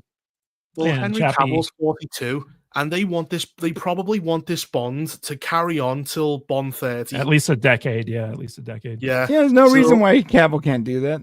Come on. Yeah, it'll be about 60 once they're done. Yeah, Chappie for $2. The Witcher, not the Bitcher. That's true. And friend of the show, Bob Dorsey. Good to see you, Bob. Gifted 5 Salty Nerd Podcast memberships, bringing us up to a total of 6. So we just need 4 more to hit our goal for the end of the stream. Thank you so much, Bob. Or, somewhere around there. Somewhere around there is fine. Somewhere around there. So, somewhere in the vicinity, No, you got to have stakes. 25,000 or Dutch dies. Something. Yeah, something like that. Or Dutch shows his feet. 25,000, or I got to move to London in the third world country of. Oh, that's the same thing. You'll get stabbed in a week. All right. Speaking of getting stabbed, guys, let's talk about Ironheart. Stabbed in the eyes because it's that bad, apparently. So Disney finally released its new original series, Ironheart.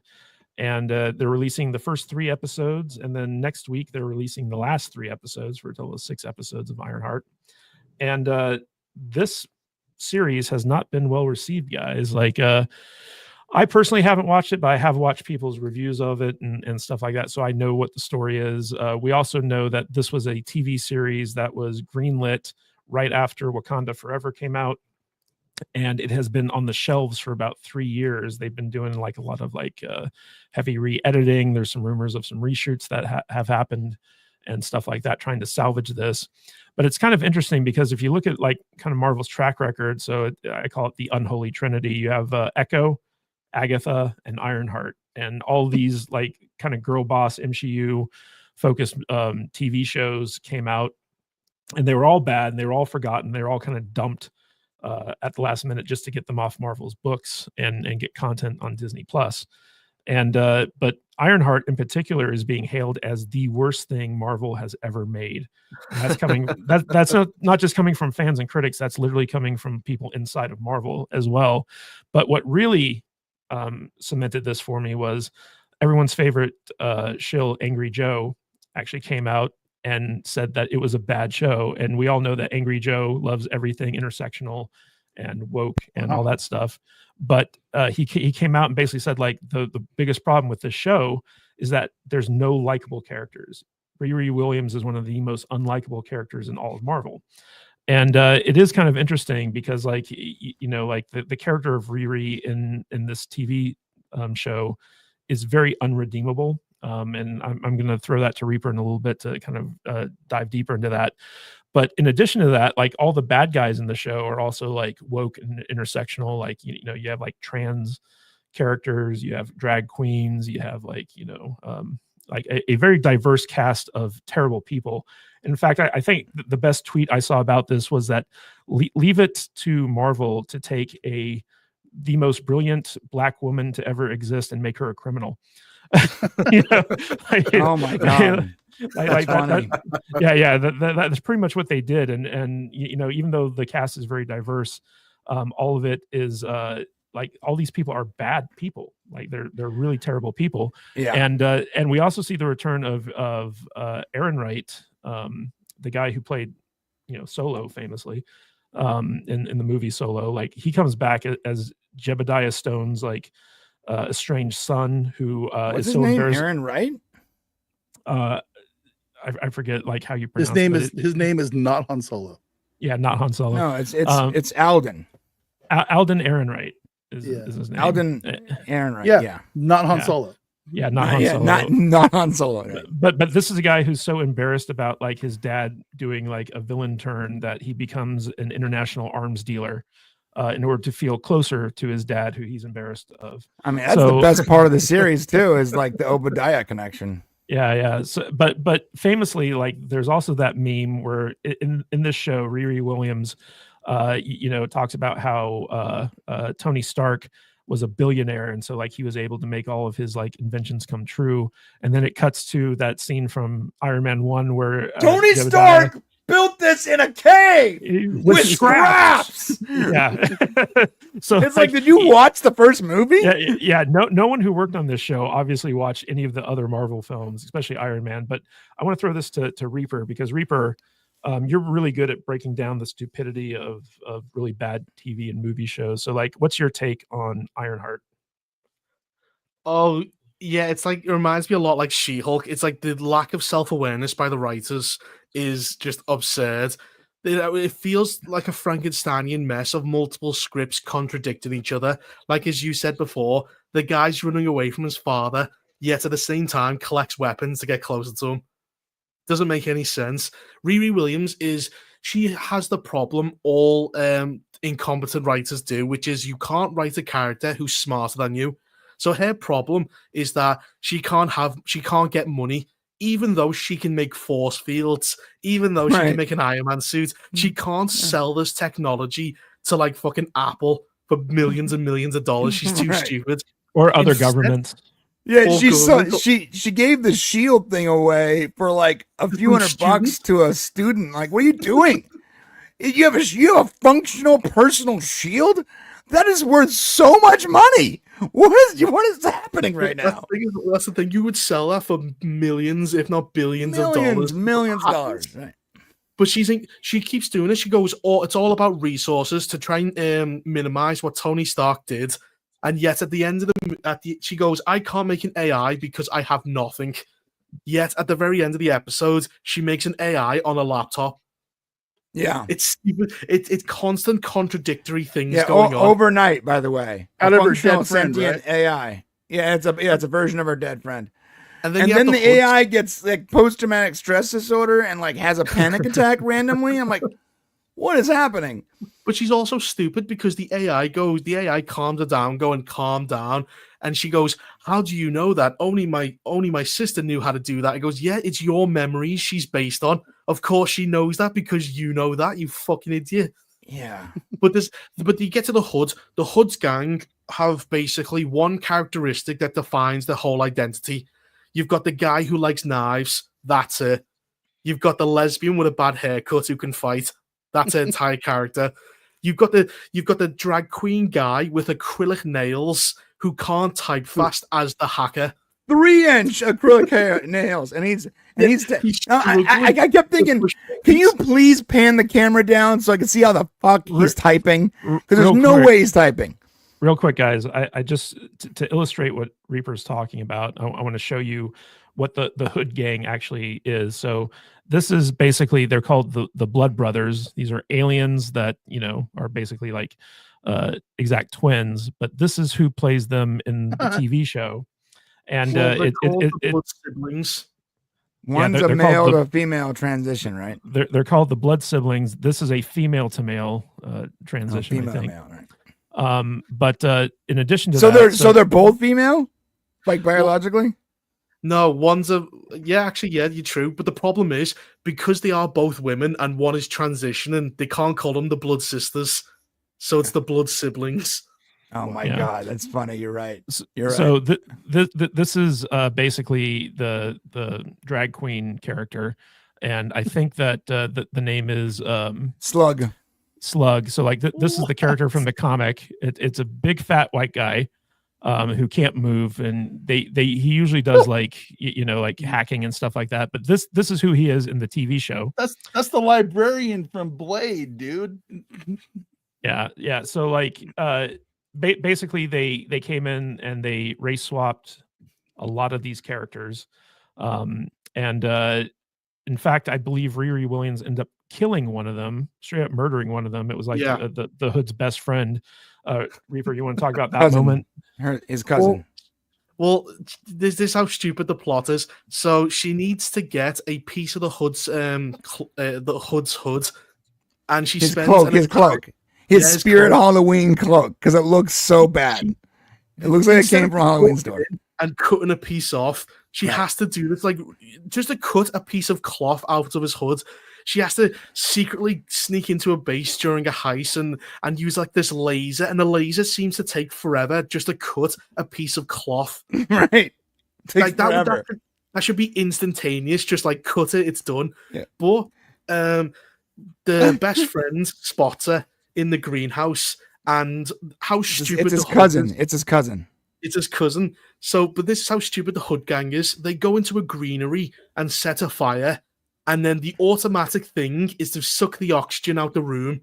That's like a basic thing. They didn't realize that would happen, so they all get trapped and start suffocating because obviously, obviously, yeah. When they set the fire, I was laughing my ass off. Like, that's a closed space. They're taking the oxygen out the room to stop the fire. Who knew this would have happened in this high-tech facility? Well, like, the cousin confronts Riri Williams, spots that she has a piece of his cloth, has a fight. The door manages to open because the AI controls the Iron Man suit, and then she just leaves the room and closes the door for the guy to slowly suffocate in agony. And the best part, though, was when he was like having a hard time breathing. He's like, what is happening? And she's like, you're suffocating, you idiot. And the funny thing is, like, I said that at the same time she said that. This character doesn't know that he couldn't breathe. But yet, to cover her tracks, she lets him die horribly, suffocating to death in a greenhouse, and then lies and goes, "Nope, don't know what happened to him. Oh, he got trapped, I guess." Well, didn't she like hyperventilate because she killed someone? Yeah, she hyperventilates. Yeah. No. By the way, the best characters of the series was the guy they killed off immediately too. Like that was the best character. Oh, Eric that was the only interesting character. Well, what happens is, Riri has killed people before. She killed a bunch of police officers in Black Panther, Wakanda Forever, where there's a bunch of police cars and she just rockets the entire area and then they all just disappear. Can I ask you, Reaper, does this take place after or before Black Panther? After what happened to all that cool tech she had? Well, she goes, I had a scholarship, but they said, no, you can't keep anything. So they just took all the stuff back. So yeah, and apparently Wakanda doesn't want to like sponsor her or anything because she's a criminal. Even Wakanda's like, no. Look, you know, the best part about not having a Disney Plus subscription is I don't have to watch this shit. That is the it's hard to talk about it, but I don't have to watch it, and then I can't watch it because I don't have a sub. So can I be honest though, Dutch? You're missing out. No, I'm not. Let me tell you why. Because it got to a point where it was actually becoming funny to me. And Reaper knows what I'm talking about. It was getting funny. No, I'm spending my time doing fun shit like playing Halo for the first time and things like that. That is way more fun to me than watching this bullshit TV show. The first one. I'm going through all of them. Good for you. Yeah, it's gonna be fun. Gaming purist. The way the character should have been, she should have infiltrated the Hood's gang and slowly, arrested them over time. Whereas in this one, she goes, I need a job on the other side of the world that pays well. Plus, will let me rob the job site. That's her actual ambition, is to be well paid and also steal. Yeah, she needs to be well paid and be big enough where she can steal things without being noticed. That's her actual ambition. Yeah, steal things while in the only other Iron Man suit on the planet. But Reaper, what was funny in the beginning? Sorry, go on. Well, I was just going to say, one of the things you said to me that was really funny is that when she killed that guy, she wasn't hyperventilating because she murdered someone. She was hyperventilating because she was afraid she was going to get caught. Yeah. Oh yeah, because the cops showed up. Remember? Yeah. It was right after the cops showed up. The Hood's going to find out I murdered his cousin, not because, I've taken her life. She's taken lives before. She's a cold-blooded killer. And not just that, is how stupid the police are. So MIT go, that's our Iron Man suit. You used our money to build it. She steals it and flies back home. And MIT don't bother to check her address. They never seem to go, she's stolen our equipment. Plus, how is she like undercover? She's in the only other Iron Man suit to exist, which MIT know. Right. She should be everyone should know who she is, and she should be arrested. Didn't they put like an AirPod on that thing so they could track it in case it got stolen or something? Well, at one point they're like, well, she built it with her grant money. It's hers. And I'm like, I don't know. I don't think you know what grant money works. How grant money works. Not just that as well. It's clearly their property because as she's flying, the university revokes the privileges, so she crashes the Iron Man suit. So they have full control of the suit, but she just steals her anyway and just reprograms it. Yeah, well, they revoked the use of their paperclip AI, which was like so bad. What was the name of Sam Rockwell's character in Iron Man 2? Was it Justin Hammer? What was that? Hammer Tech. Like it'd be interesting if like she like, if Hammer Tech had like recruited her away from like her Stark grant. Oh, that'd be interesting. That would be a good idea, which we're not going to get. Yeah, we're not going to get that. No. Yeah, we're definitely not going to get that. And it's funny because they turned Hammer gay in that Iron Man 3 short that they did for the Mandarin character. Of course, because he's too cool of a character to not be gay. Yeah, exactly. The best. Go ahead. Well, I was just going to say, so like this, the story, the behind the scenes story of this show is actually kind of interesting because it basically sat on the shelf far longer than it should have in order to be relevant. And a lot of people are watching it and basically saying like, yeah, all the DEI stuff that made its way into this show that the show is based around is like now obsolete. And they said it's like almost like watching like an old show that came out like 3 or 4 years ago, as opposed to something that's coming out right now, because all the gender politics, all like the DEI stuff, it's just like, like really, really outdated at this point. And I think that this is the last time like Marvel has like something like this in the can that it needs to get off of its books, essentially, because the first one was Echo, which went through a very similar process of like having to do like a lot of reshoots and coming out long after it should have. And then Agatha, which was basically like trouble from the beginning. But the biggest thing about this show is the fact that the big bad is actually Mephisto. And this is a character that, has been like a villain in Marvel Comics. And a lot of people thought that the original WandaVision show, Mephisto, was going to be revealed to be kind of like the Thanos of the Marvel TV world. Basically the devil, by the way. Yeah, it just never happened. But for the first time in any Marvel property, they're kind of introducing Mephisto in this one. Such a waste, man. Cool character. Yeah. Dutch, I know that you're kind of checked out on this thing because like you have no interest in watching it or like whatever, but do you have an opinion on how Marvel TV might pivot from this point forward in terms of like what they choose to focus on? My understanding is that Disney kind of had to put this out because it was sitting there and they needed to do something with it. They probably should have just canceled it, but I'm looking at articles right now that said like, if you didn't know, the MCU's Ironheart was out today. Who can blame you? This thing is getting destroyed across the board from lefty, DEI fun critics that they're not liking this thing. It's a big piece of shit. So I think, Disney's probably going to, they're going to go into their next phase and they're probably going to make us forget these shows exist. That's at least that's what they should do. They're going to have to start going hard into their Fantastic Four and into the mutants and into their, what are they doing? The Beyonder stuff? Is that what they're doing? I don't know, the next Avengers arc, isn't it?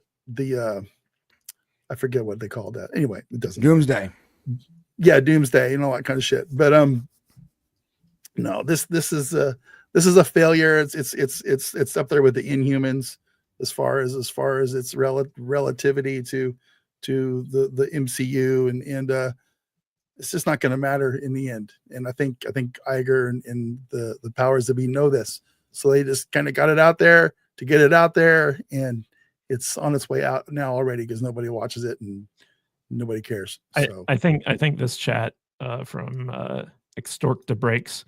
The devil of this universe has better morals than Ironheart. Yeah.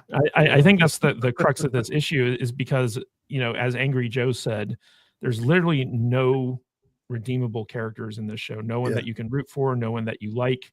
And there's apparently, according to Chris Gore, no redemption arc for Riri.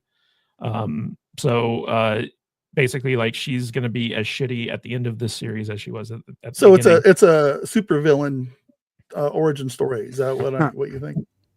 Pretty much. Possibly. But you know why I think they actually bothered to release this as opposed to shelving it is because Ryan Coogler executive produced this show based off of Wakanda Forever and stuff like that. And so he had to get paid. Essentially. So it was probably a contractual obligation that they pay Coogler this money, and they were like, well, we might as well release it because we have to pay this guy. What do you guys think about that? Because Coogler, he's the brains behind Black Panther. He just had Sinners hit big, all this other stuff. Sinners is a good movie. I haven't seen it. I'm guessing that they wanted to keep him happy by releasing this thing, but they are using the dump strategy, right? It's like 3 episodes this week, 3 episodes next week, and done. No, this is a political dump for sure. They want to keep the director, and to be fair, the guy has a very unique style that I think works if the writing is good. Remember, the director and the writers are not always the same person, so you can have a Zack Snyder with Zack Snyder's style, but an actual good writer, and you probably have a good movie. You have 300. You put Ryan Coogler, and you put him with a good screenplay and his style, and you get a pretty good movie. This is not good writing, so it's not going to be good. And so the director requires a good screenplay. The director is not the end-all, be-all for what makes a good movie. Well, now that this series has been dropped, supposedly Marvel is going to be focusing on quality over quantity. I think that they're doing 2 TV shows a year or something like that. And they're really going to be focusing on, trying to, get the quality up, because they realize that these shows, you got She-Hulk, you got Echo, you got Agatha all along. These are all terrible shows. Even Falcon and Winter Soldier was god awful. And even though I kind of enjoyed some parts of what was the Scarlet Witch TV show? WandaVision, yeah. Even though I kind of enjoyed parts of that, overall it was a big disappointment. So Marvel hasn't really done any good TV stuff outside of, I would say, Werewolf by Night, but that wasn't even a TV show. That was just kind of like a one-off pilot type thing for something that they were thinking about doing that they never actually did. So, but I'm glad that this kind of era is apparently over and dead, and now we're going to be seeing like new stuff take shape. But at the same time, nobody has any faith in Marvel anymore to actually produce good stuff. So it's going to come down to who they can get to actually show run the shows and write the shows and stuff like that. Reaper, what do you think is going to be held in the future for Marvel's TV division? Well, the problem is that Marvel TV shows have been kind of used as filler for Disney Plus, because Disney Plus has basically no regular content besides an occasional Star Wars show or an occasional Marvel show. And the quality of each one has just been degraded massively. As you said, WandaVision had promise, then it shit the bed. Then eventually you get to Moon Knight, which is just awful. And I think that has been the biggest problem, is just rush it out, put it on Disney Plus, and make sure that we have something to tell the investors. But going forward, I don't know if that's really going to change. As you said, the people don't want to get into those contracts with Marvel anymore. Where you like, who's it? Mahershala Ali playing Blade. Mhm. He can't really do anything else because that one kept him in this like contract limbo for like 2 years. Yep. That movie's So never going to get made. No, it's never Yeah, happening. I think. Yeah, so like I think even if you want to focus on quality and at least not waste resources on these pointless shows, I don't know if you can get the talent needed because nobody wants to get into these like several year contracts that basically ruin your career.